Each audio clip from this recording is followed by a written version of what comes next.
क्रिस्का recording studio Ekangar सराय। तोरे चलते गेलिया मिलता गेला बागे पागली मोहन यादव। गेला बागे पागली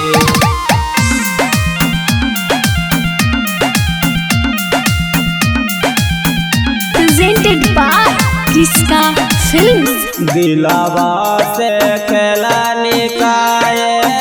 खेला बागे पागली खेला बागे पागली दिलावा से खेला निकाये खेला बागे पागली तोरे चलते गेलिया दीप नगर जेला बागे पागली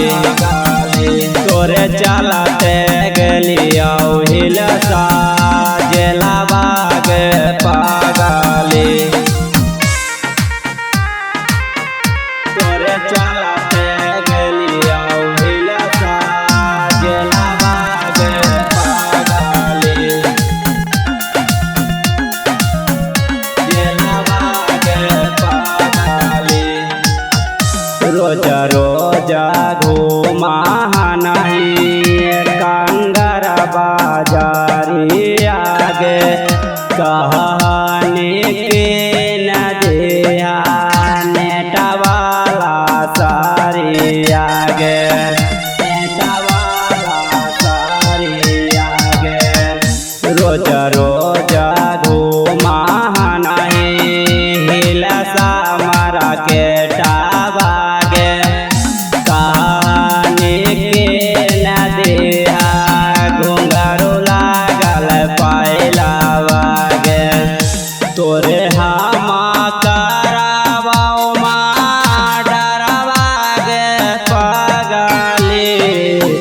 तोरे चलते गेलिया दीप नगर जेला बागे पागली तोरे चलते गेलिया हिलसा जेला बागे पागली तोरे चलते गेलिया हिलसा जेला बागे पागली